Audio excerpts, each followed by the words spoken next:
Assalamualaikum warahmatullahi wabarakatuh. Perkenalkan, nama saya Atika Prima Putri dengan NIM 19035-131 Prodi Pendidikan Kimia dari jurusan Kimia. Ini merupakan lembar ujian tengah semester dari mata kuliah umum kewirausahaan. Yang pertama yaitu pengantar kewirausahaan. Pengertian kewirausahaan. Kewirausahaan adalah sebuah proses mengkreasikan dengan menambahkan nilai sesuatu yang dicapai melalui usaha keras dan waktu yang tepat dengan memperkirakan dana pendukung, fisik, resiko sosial, dan akan menerima reward berupa keuangan dan kepuasan serta kemandirian personal. Yang selanjutnya yaitu ciri-ciri seorang wirausahawan. Di sini terdapat ciri-ciri wirausahawan yaitu 1. Proses berkreasi yakni mengkreasikan sesuatu yang baru dengan menambahkan nilainya. Yang kedua, komitmen yang tinggi terhadap penggunaan waktu dan usaha yang diberikan. Yang ketiga, memperkirakan resiko yang mungkin timbul. Dan yang keempat, memperoleh reward. Selanjutnya yaitu tentang perkembangan kewirausahaan. Istilah entrepreneur lahir di dunia barat yang menurut sejarah awalnya dipergunakan oleh Richard Cantillon. Entrepreneur diartikan sebagai membeli jasa-jasa faktor produksi dengan harga tertentu dengan suatu pengertian untuk menjual hasilnya tersebut dengan harga-harga yang tidak pasti di masa yang akan datang. Beberapa tahun kemudian, Jean-Baptiste Dessay menggambarkan fungsi entrepreneur dalam arti yang lebih luas. Di Indonesia, setelah seminar strategi pembangunan pengusaha swasta nasional dalam tahun 1975, maka istilah wira swasta untuk pertama kalinya diperkenalkan oleh Suparman Sumahamiwijaya kepada masyarakat. Setelah itu, dengan adanya Lokakarya Sistem Pendidikan dan Pengembangan Kewiraswastaan, maka istilah wira swasta atau entrepreneur atau kewirausahaan atau entrepreneurship semakin luas beredar. Hal ini setelah melalui perjalanan yang cukup panjang. Sejak tahun 1967 masih digunakan istilah entrepreneur. Pada dasarnya, di alam pembangunan sekarang ini, semua orang warga Indonesia dituntut untuk memiliki jiwa kewirausahaan. Sebenarnya kita semua merupakan wirausaha yang baik dalam arti mampu berdiri sendiri dalam menjalankan usahanya, pekerjaannya guna mencapai tujuan pribadinya, keluarganya, masyarakat, bangsa, dan negara. Oleh karena itu, seorang wirausaha yang berhasil harus memiliki jiwa semangat kewirausahaan berdasarkan norma-norma yang sudah ditentukan. Kewirausahaan pada hakikatnya adalah sifat, ciri, dan watak seseorang yang memiliki kemauan dalam mewujudkan gagasan inovatif dalam dunia nyata secara kreatif. Selanjutnya yaitu cara memasuki dunia usaha. Yang pertama yaitu merintis usaha baru atau starting. Yang kedua, memasuki bisnis keluarga. Yang ketiga, kerjasama manajemen atau franchising. Dan yang keempat, membeli perusahaan orang lain atau buying. Bentuk-bentuk usaha. Ada 3 bentuk usaha baru yang dapat dirintis. Yang pertama, perusahaan milik sendiri, yaitu bentuk usaha yang dimiliki dan dikelola sendiri. Pendirikan usaha baru dengan menggunakan modal, ide, organisasi, dan manajemen yang dirancang sendiri. Yang kedua yaitu persekutuan atau partnership, yaitu suatu kerjasama 2 orang atau lebih yang secara bersama-sama menjalankan usaha. Dan yang ketiga yaitu perusahaan berbadan hukum atau corporation, yaitu perusahaan yang didirikan atas dasar badan hukum dengan modal atau saham. Selanjutnya yaitu ini merupakan pertemuan kedua pada mata kuliah umum kewirausahaan, yaitu tentang prinsip dasar kewirausahaan.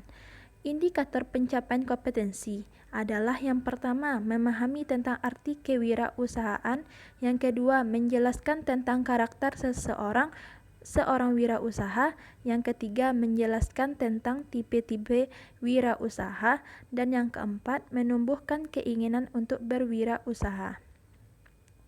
Yang pertama yaitu arti kewirausahaan. Kewirausahaan bermanifestasi dalam aktivitas ekonomi, perilaku, dan aktivitas wirausaha yang mencakup kegiatan formal dan informal dapat menciptakan kesejahteraan bagi pewirausaha sendiri dan bahkan pada orang-orang yang terlibat di dalam kegiatannya. Pada gilirannya, kewirausahaan dapat berkontribusi pada pembangunan ekonomi melalui perusahaan-perusahaan yang tumbuh dan berfungsi sebagai sumber pendapatan dan mendatangkan lapangan pekerjaan bagi suatu populasi. Beragam potensi manfaat dari kewirausahaan merangsang keputusan individu untuk menjadi pribadi yang kuat dan tangguh dalam berwirausaha.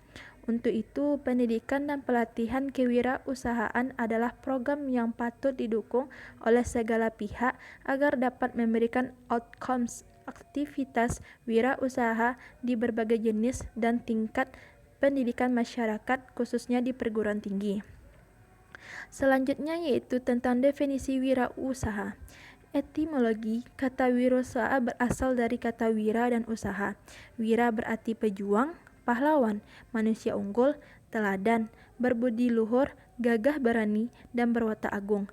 Kata wira juga digunakan dalam kata perwira, sedangkan usaha berarti perbuatan untuk mencapai sebuah tujuan.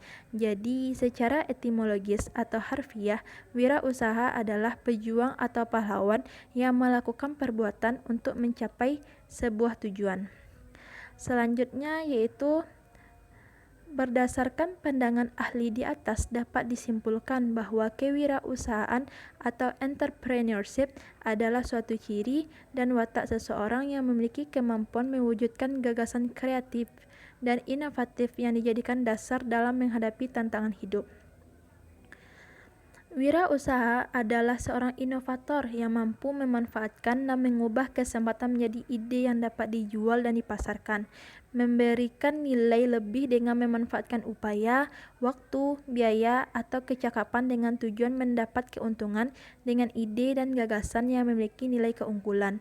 Seorang wirausaha adalah pribadi yang memiliki kompleksitas dengan keunggulan sifat dalam berusaha. Seorang wirausaha harus memiliki ide dalam memanfaatkan dan mengembangkan sumber daya yang ada melalui gagasan yang kreatif yang mengandung unsur inovatif dengan penuh rasa tanggung jawab untuk mencapai visi atau cita-citanya.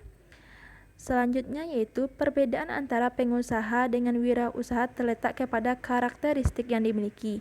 Pengusaha adalah orang yang menjalankan kegiatan usaha baik usaha jual beli maupun usaha produksi yang tujuan utamanya adalah mendapatkan keuntungan dan menanggung resiko yang akan terjadi dalam kegiatan usahanya. Sedangkan wirausaha lebih luas hingga pada tanggung jawab dalam mengembangkan dengan mempelajari peluang-peluang dan tantangan. Selanjutnya yaitu tentang definisi kewirausahaan. Secara epistemologi, kewirausahaan merupakan suatu nilai yang diperlukan untuk memulai suatu usaha atau suatu proses dalam mengerjakan sesuatu yang baru dan berbeda. Kewirausahaan merupakan kegiatan atau proses ataupun aktivitas yang dilakukan oleh seorang wirausaha. Kewirausahaan merupakan suatu kemampuan dan watak dalam proses melaksanakan kegiatan berwirausaha yang berupa nilai-nilai dan sikap yang diperlukan untuk berusaha. Watak ini mewujudkan ide kreatif dan inovatif dalam mengendalikan usaha. Selanjutnya yaitu tentang karakter wirausaha. Karakter wirausaha ini menurut Kuratko, terdapat 17 karakter wirausaha, yaitu yang pertama komitmen, yang kedua dorongan kuat untuk berprestasi, yang ketiga berorientasi pada kesempatan dan tujuan, yang keempat inisiatif dan tanggung jawab, yang kelima pengambilan keputusan, yang keenam mencari umpan balik, ketujuh internal focus control, selanjutnya toleransi terhadap ambiguitas, pengambilan resiko yang terakulasi, integritas dan reliabilitas, toleransi terhadap kegagalan, energi tingkat tinggi, kreatif dan inovatif, visi, independen, percaya diri, dan optimis, serta membangun tim. Selanjutnya yaitu tentang Keuntungan berwirausaha. Yang pertama, dapat menjadi seorang pemimpin dan bukan menjadi bawahan yang dipimpin. Yang kedua, dapat mewujudkan ide-ide dan gagasan. Yang ketiga, dapat berkreasi mengembangkan ide yang dimiliki. Yang keempat, pendapatan yang tidak terbatas dan pendapatan yang teratur sesuai perkembangan usaha. Yang kelima, kemandirian. Yang keenam, dapat mengendalikan lingkungan kerja yang dimilikinya. Yang ketujuh, berwenang memberi perintah. Dan yang kedelapan yaitu dapat merancang masa depan. Sedangkan dalam berwirausaha juga memiliki kerugian. Yang pertama, adanya ketidakpastian dalam pendapatan. Yang kedua, menanggung resiko yang besar untuk usaha yang dilakukan. Yang ketiga, harus bekerja keras dengan waktu atau jam bekerja yang tidak dapat ditentukan. Yang keempat, melakukan penghematan keuangan hingga pada tahap kondisi perekonomian usaha berada pada posisi yang aman. Dan yang terakhir yaitu memiliki tanggung jawab yang besar. Selanjutnya yaitu karakter seorang wirausaha.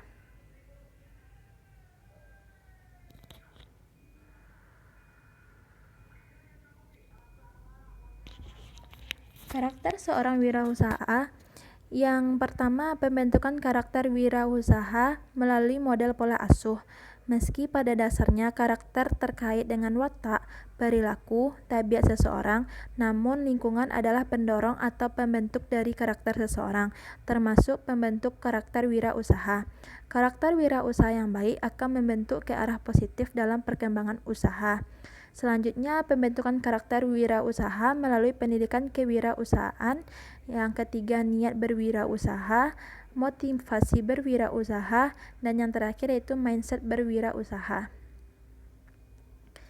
Ini merupakan materi pembelajaran pertemuan pada minggu ketiga, yaitu tentang model pengembangan kewirausahaan, di mana pokok-pokok pembelajarannya yang pertama, pengertian usaha, yang kedua, tahapan pengembangan usaha, yang ketiga, teknik pengembangan usaha, yang keempat, jenis-jenis strategi pengembangan usaha, dan yang kelima, perencanaan pengembangan unit bisnis. Yang pertama yaitu pengertian usaha. Usaha adalah melakukan kegiatan secara tetap dan terus-menerus dengan tujuan memperoleh keuntungan, baik yang diselenggarakan oleh perorangan maupun badan usaha yang terbentuk badan hukum atau tidak terbentuk badan hukum yang didirikan dan berkedudukan di suatu daerah dalam suatu negara. Selanjutnya, tahapan pengembangan usaha. Di sini terdapat 4 tahapan pengembangan usaha. Yang pertama, memiliki ide usaha. Yang kedua, penyaringan ide atau konsep usaha. Yang ketiga, pengembangan rencana usaha atau business plan. Dan yang keempat, implementasi rencana usaha dan pengendalian usaha. Selanjutnya yaitu tentang teknik pengembangan usaha. Yang pertama, perluasan skala usaha. Di sini terdapat 3 pembagian. Yang pertama, menambah kapasitas mesin dan tenaga kerja serta tambahan jumlah modal untuk investasi. Yang kedua, menambah jenis barang atau jasa yang dihasilkan. Yang ketiga, menambah lokasi usaha di tempat lain. Dan yang kedua, teknik dari pengembangan usaha adalah perluasan cakupan usaha. Dan yang terakhir adalah perluasan dengan kerjasama, penggabungan, dan ekspansi baru. Selanjutnya yaitu jenis-jenis strategi pengembangan usaha. Menurut Fred R. David, strategi dapat dikelompokkan atas 4 kelompok strategi, yaitu yang pertama, strategi integrasi vertikal atau vertical integration strategi, yang kedua, strategi intensif atau intensive strategi, dan yang ketiga, strategi diversifikasi atau diversification strategi, dan yang terakhir yaitu strategi bertahan atau defensive strategi. Selanjutnya yaitu strategi pengembangan usaha dalam perspektif Islam. Strategi bisnis tersebut meliputi 8 sikap utama, yaitu yang pertama jujur, selanjutnya ikhlas, profesional, silaturahmi, niat suci dan ibadah, menunaikan zakat, infak, dan sedekah. Selanjutnya yaitu tentang perencanaan pengembangan unit bisnis. Setiap unit bisnis harus menyusun rencana strategik bisnisnya yang terdiri dari 8 langkah. Yang pertama, mendefinisikan visi dan misi bisnis, menganalisis lingkungan eksternal, menganalisis lingkungan internal, memilih tujuan dan sasaran bisnis, mengembangkan strategi bisnis, merinci rencana program, mengimplementasikan rencana program, dan yang terakhir mengumpulkan umpan balik serta menguji pengendalian.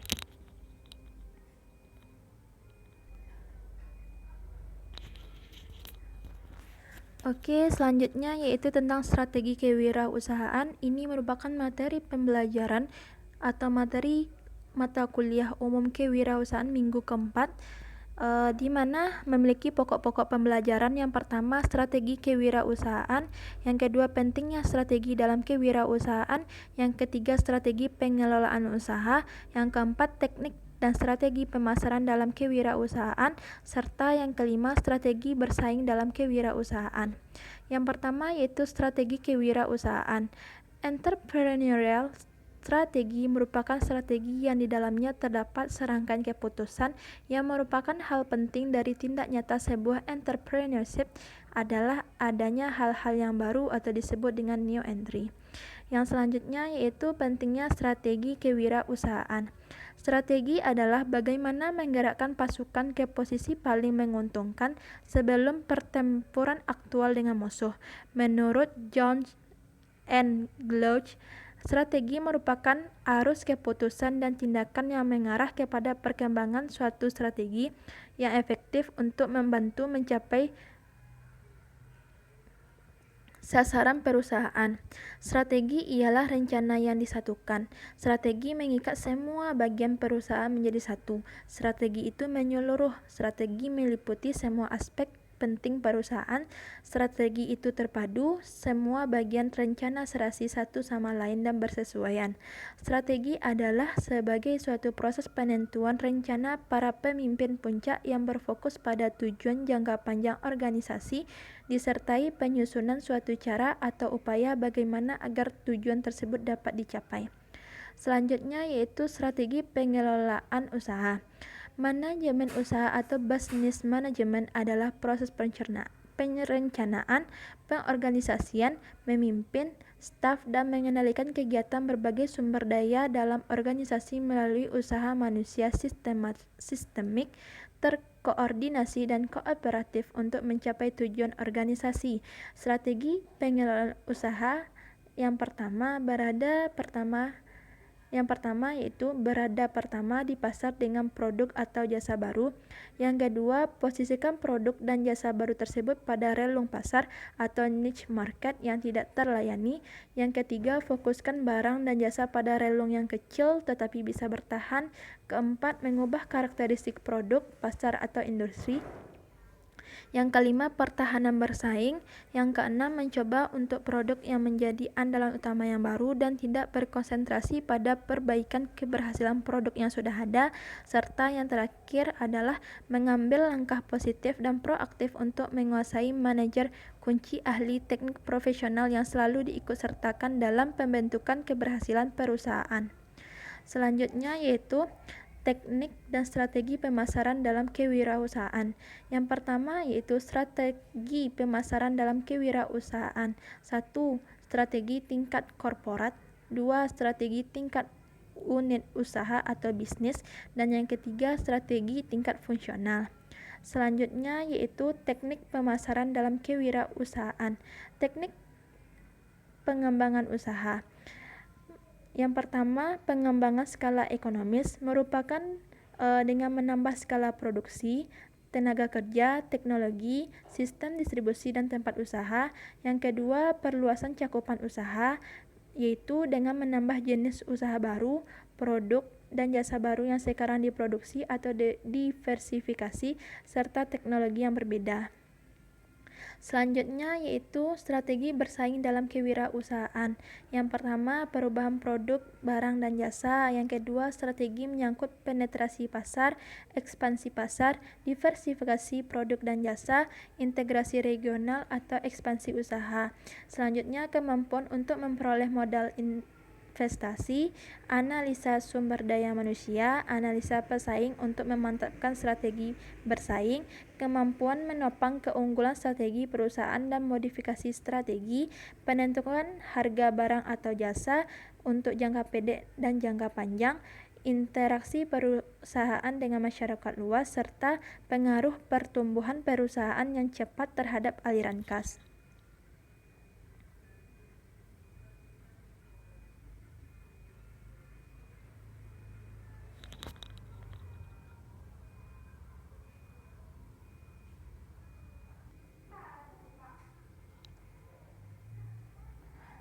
Selanjutnya yaitu etika bisnis dalam wirausaha.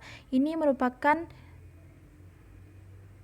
materi dari pertemuan kelima pada mata kuliah umum kewirausahaan. Pokok-pokok pembelajarannya yang pertama yaitu etika dan norma-norma bisnis, yang kedua prinsip-prinsip etika dan perilaku bisnis, yang ketiga cara-cara mempertahankan standar etika, dan yang terakhir tanggung jawab perusahaan.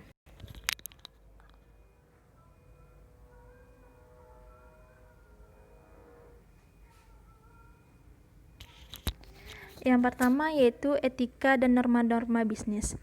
Etika bisnis dan moral dalam berbisnis merupakan salah satu aspek yang harus mendapatkan perhatian yang serius dalam upaya mengelola suatu kegiatan bisnis, karena hal ini akan mampu menjamin kepercayaan serta loyalitas dari seluruh unsur yang berpengaruh terhadap perusahaan atau stakeholders, yang berarti sangat menentukan maju mundurnya suatu perusahaan. Sementara itu, menurut Ronald J. Ebert dan Ricky M. Griffin, etika bisnis adalah suatu istilah yang sering digunakan untuk menunjukkan perilaku etika dari seorang manajer atau karyawan suatu organisasi.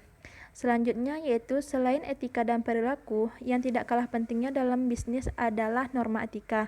Menurut Zimmerer, ada 3 tingkatan norma etika, yaitu pertama hukum, kedua kebijakan dan prosedur organisasi, yang ketiga moral sikap mental individual.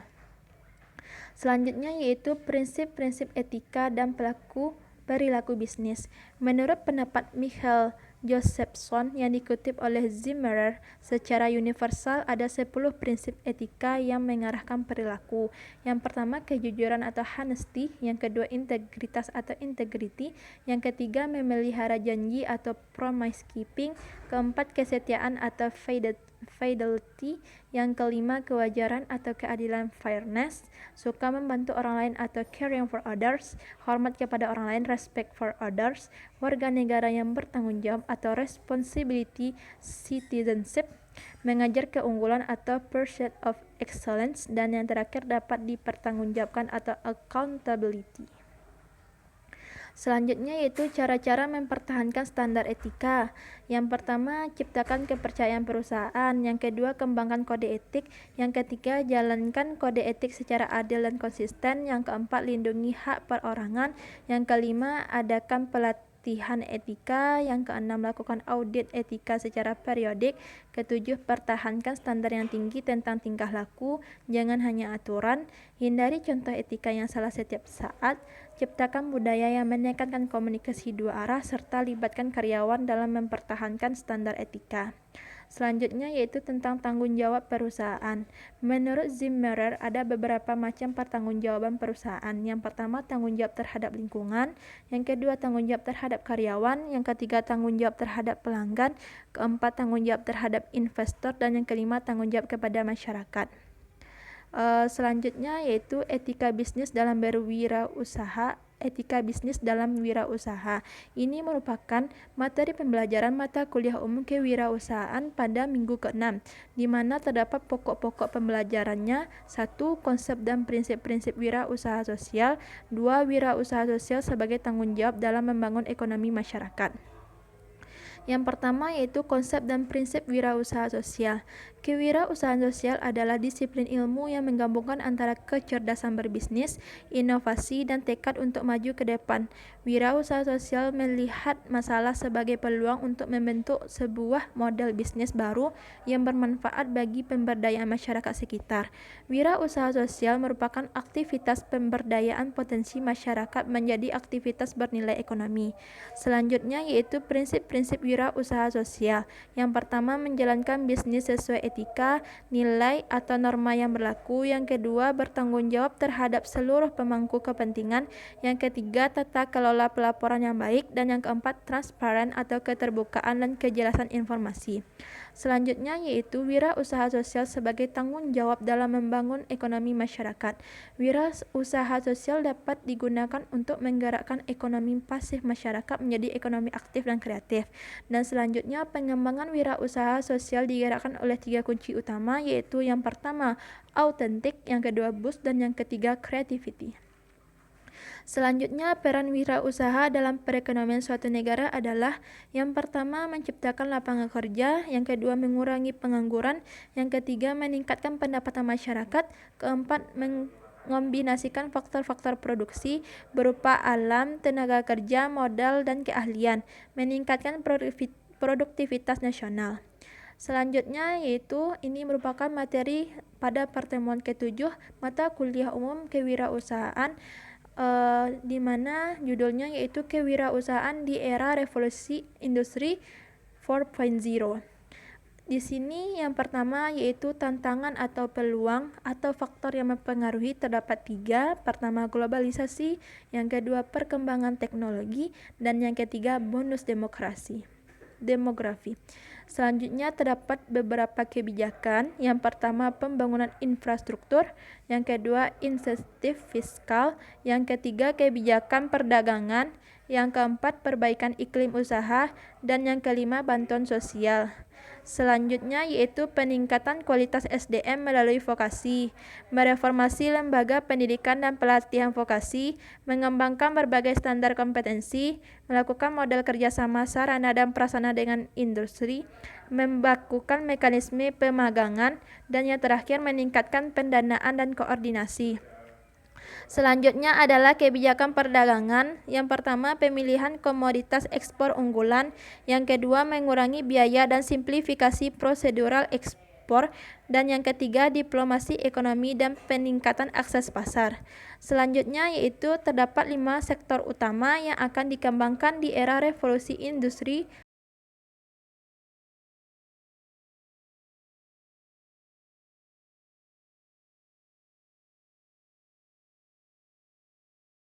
elektronik. Baiklah, itu sekian dari saya presentasi tentang materi mata kuliah umum kewirausahaan dari minggu pertama hingga minggu terakhir. Terima kasih. Saya minta maaf jika terdapat kesalahan. Terima kasih. Assalamualaikum warahmatullahi wabarakatuh.